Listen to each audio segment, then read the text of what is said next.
Hi. Today I want to explain a project I've been working on for the last few weeks, and what it's taught me about how we can teach science and engineering better.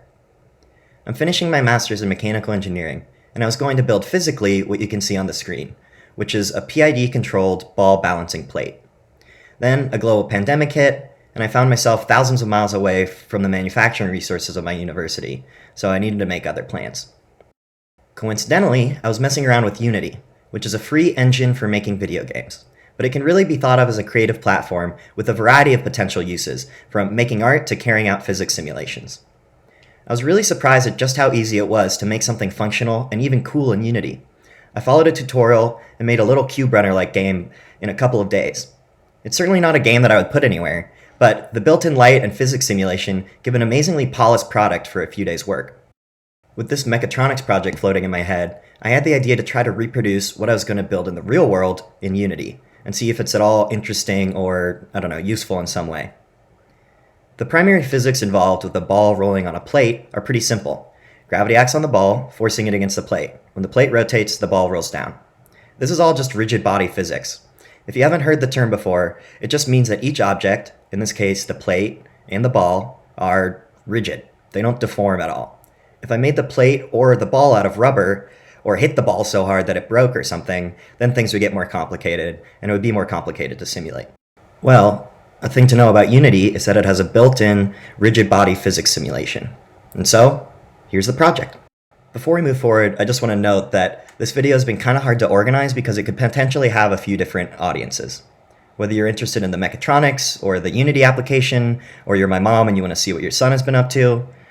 If I talk about anything that you want to discuss or know more about, just let me know. All right, let's get into it. Okay, so as you can see, it's a ball on a plate. The plate is currently trying to get the ball to the center, which it does by tilting. In this iteration, the only thing I'm actually controlling in code is the orange rectangles at the bottom, which are my simulation version of motors. Unity has a hinge joint, which actually has a built-in functionality that works pretty much like a motor. All I can directly command to the motor is its angular velocity. An area I'm probably cheating the most in the simulation is tracking the ball position. In real life, I was going to put a camera over the plate and use computer vision to track the location, but here I'm just plucking it out of the built-in class that Unity has. So the controller here is basically just like all-knowing, and it can just sense the ball location. It's fine. Currently, the desired position in the code is the center of the plate, but by changing these sliders, I can change the desired position to be anywhere. At this point, I just want to acknowledge something for people watching from mechatronics world. This control and tuning isn't perfect. You'll notice in some cases the ball comes to rest at an offset position, and it's honestly slower to correct than I thought I'd be able to get it. There are a bunch of different things that probably go into this. I think the main one is the scale.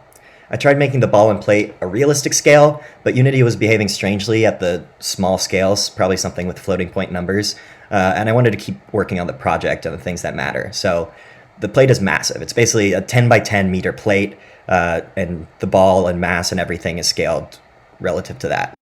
Theoretically, I should be able to scale some constants like gravity and the motor force to make it make sense again in the actual scale, but I didn't have any luck with that. The biggest impact of the scale issue is that the ball is significantly heavy, and it can tend to overpower the motors. Since torque is scaled with distance from the rotation point, the ball generates a huge moment when it's at the edge of the plate, and the motors really have trouble dealing with it. PID tuning is very situationally specific, like it doesn't know anything about the physics, it's just looking at where the ball is and where it wants it to go. And so when the ball is exerting a much higher moment at the edge of the plate than it is in the middle, the gains basically don't work as they should, along with other issues with the plate being offset by the ball's weight. You'll notice that the tracking dot is worse farther the ball is from the center. I could spend forever tweaking it, but that's not really the point of this project or video. I'll also mention here that I'm running everything on my poor MacBook Air, so the simulation can be slow, especially when I'm screen recording. Alright, so back to a higher level. Here I also added a mode where the desired position is the location of the mouse.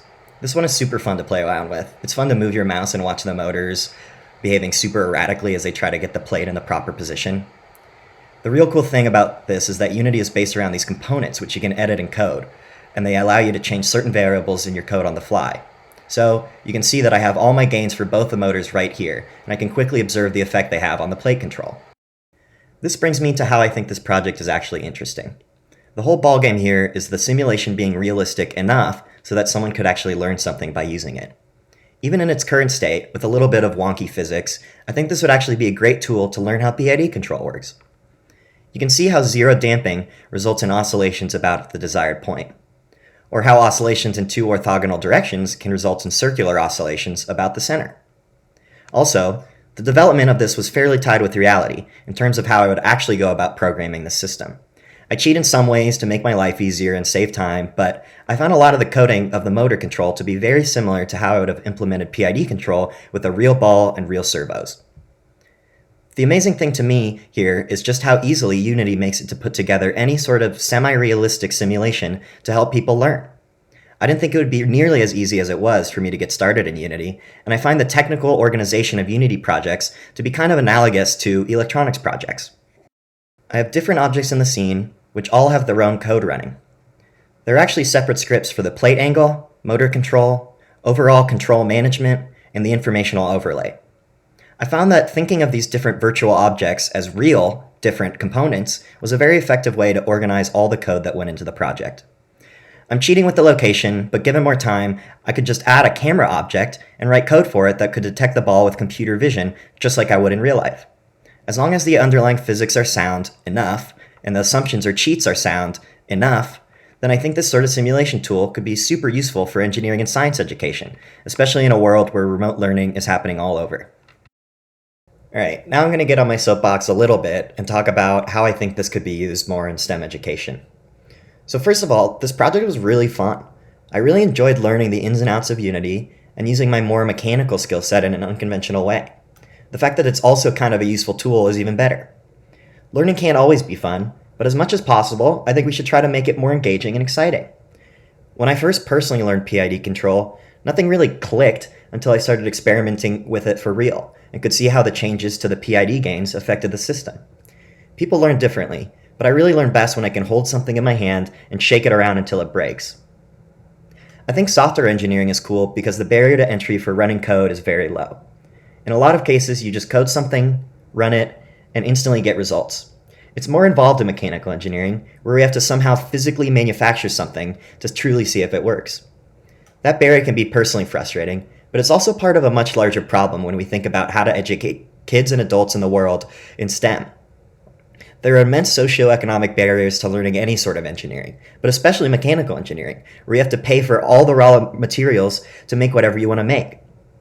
I think this sort of simulation or interactive toy or video game, whatever you want to call it, could really lower the barrier to entry.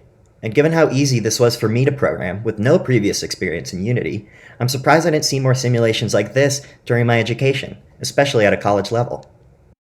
I wanted to look into this a little more for this video, and so I didn't by any means do exhaustive research, but I did come across this 2007 paper reviewing the state of the art of interactive simulations in education, and I found it really illuminating. 2007 was obviously a long time ago, but I found a lot of the obstacles and problems mentioned still present. If anyone watching happens to be in education and could teach me more about the problems here, I would love to chat. Here's an interesting quote from the paper. They're talking about students today, and they say that since childhood, they've experienced computers, video games, digital music players, video cameras, cell phones, and all the other tools of the digital age. Today's average college graduates have spent less than 5,000 hours of their lives reading, but over 10,000 hours playing video games. I found this so illuminating, because I think it would make a lot of sense to teach students in the language that they're most comfortable learning in. Personally, a keyboard or a mouse or a game controller can feel like an entirely familiar extension of my body that lets me manipulate the digital world pretty effectively. There's clearly a place for all kinds of learning, and some things are going to be hard and will require sticking your head deep in a textbook, especially at higher levels of education. But I think this sort of tool could be really helpful. I'm not exactly sure what the state-of-the-art technology being used in grade school is, but I imagine we could be doing more of this. Alright, that's all I have for now. If you want more information about any aspect of the video, please let me know in the comments. This Unity project is not the most user-friendly, but if you want the project itself or a build that you can play with, let me know and I'll figure out the best way to host it somewhere. In some ways, this video feels like the end of a 5-year journey studying mechanical engineering in college. I barely knew what engineering was when I was applying to school, and it's been an incredible experience getting to learn about the world and how to manipulate it. These current circumstances are quite strange, but I'm excited to see what the future holds. Thanks so much for watching.